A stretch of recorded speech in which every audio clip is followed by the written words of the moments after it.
What's going on, Eagles fans? What's up, Eagles Nations? What's up, YouTube? It's your boy TK the Official. This is TK Sports Talk, where we talk about the NFL, but more importantly, we talk about the birds, man. Whew. It's over. All right, we can all breathe a sigh of relief now. The last 3 weeks of sitting on the couch, biting our fingernails, waiting and wondering, trying to figure out, will the Philadelphia Eagles clinch the #1 seed? Will the Philadelphia Eagles win the NFC East division? Will the Philadelphia Eagles have home field advantage throughout the entirety of the NFL playoffs? All right, and yeah, we didn't win the game against Dallas. Jalen Hurts had a shoulder injury. We had to bring in Gardner Minshew. Now, we thought we was going to get it done. We played well enough to win the game, but we didn't get it done. That notwithstanding, we fast forward into the next week, a game against the Saints, and where we are clearly the better team, and where a victory against the Saints helps us improve our draft pick for the next season, and where a victory against the Saints would have clinched it for us. We would have gotten the #1 seed. We wouldn't have had to play a game today, okay? We wouldn't have had to worry about if Jalen Hurts was good or not. We would have known he would have been fine going into the playoff game in the coming weeks ahead. However, it didn't go that way. We lost the game to the Saints. Gardner Minshew was awful in that game, and it cost us. And the Philadelphia Eagles had to come out today and play a game against the New York football stinking Giants, a Giants team who wasn't even playing their starters, who already locked up their seed in the playoffs. They couldn't improve or get any worse. They are stuck in the 6th seed, so they decided to do what is best for their team and rest all their guys. So what that left us as Eagles fans, as the team, was to come out and play our starters, because Jalen Hurts hadn't been with the guys over the past 2 weeks. We wanted to see some continuity. We wanted to see guys get used to playing with one another, and I think for the most part, that's what we saw, okay? Today was more or less a preseason game, okay? The play calling was very, very vanilla, all right? I expected the Eagles to come out with their full starters and get out to a lead and establish their dominance, which is what we saw early in the game. The Eagles in the first half won the game 16-0. Okay, that's what we saw. It could have been more. The Eagles didn't press the issue. They were very safe with how they called the game. Of course, Jalen Hurts coming off a shoulder injury. The last thing we wanted to do was put him in a harm's way and jeopardize him going into the playoffs. Okay, that would have been a double no-no for us all. All right. Now, in the second half, this is what you would expect. All right, from some backups that are in the game, that are playing for a roster spot next year, that are fighting for some time to get playing time in the playoffs this year, and maybe auditioning for another team next year. Okay, so these guys were going to come out and they were going to play hard. And naturally, for Eagles players, you know, when you're playing a team that's not really playing for nothing and they're not playing their best guys, and you're out there, you know, when you get into the second half of the game, I'm sure a lot of the guys looking at the sideline like, you know, like, coach, anytime now, like, if y'all want, I could come to the bench. Like, I don't have to keep playing in this game. All right. But that wasn't the case. All right. The Giants kept the game close enough, or the Eagles coaches, I should say, kept the game close enough with the way that we called the game plan, not being aggressive on third down, not being aggressive on some short down and distances where we could have. All right. Not calling some quarterback design runs that we could have called. OK, not wanting to stretch the ball out to certain places and put the ball in harm's way. OK, very, very vanilla, even on defense. All right. Very vanilla, not too much blitzing. The Giants, they blitz the entire game. That's just their MA. That's just what they do, all right? But for us, on both sides of the ball, we just wanted to make sure that we went into this game and got a victory, and that we got most of our players, if not all of our players, out of this game without any signs of injury. I say one positive sign I did see today. Did you guys see the way Robert Quinn was getting off the ball and bending around off that edge? All right. Now, I know some of you guys, you know, the jury was out on Robert Quinn. Some of you guys have mixed emotions on Robert Quinn. However, a healthy, and I do put the emphasis on a healthy Robert Quinn. All right, because it seems as though he got a scope or he got his knee cleaned out. And if you've ever had any kind of problems with your knee, I had a lateral meniscus tear in my knee, and it's just a small little scope that they go in there. And what they do is they take out the tear that's in that tendon, and it just allows it to be that much stronger. All right. Now, I'm not sure if he had some bone spurs or anything in his knee, or if he had to get the tendon scoped out or whatever it was, but they had to go inside the knee to do a microscopic procedure. And it looks like it was very successful, okay? Because I hadn't seen Robert Quinn look like that since his highlights from last year. To be quite honest with you.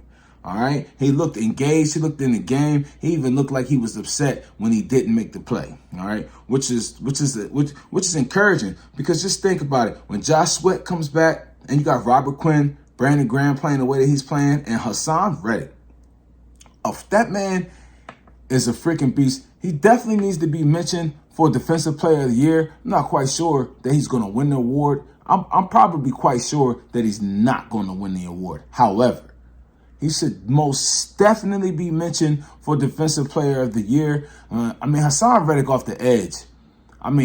The craftsmanship in which he displays with his hands, and how he uses his hands to get around the tackles. And then once he bends that corner, his closing speed to the quarterback is elite for a guy his size.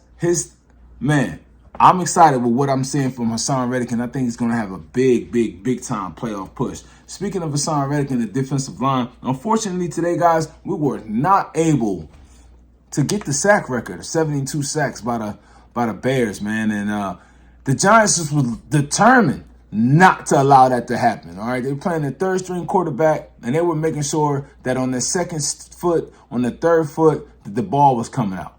Under no circumstances. Also, the guy got a little athletic ability, so he was able to extend some plays and escape out the pocket, throw the ball away a couple different times like that.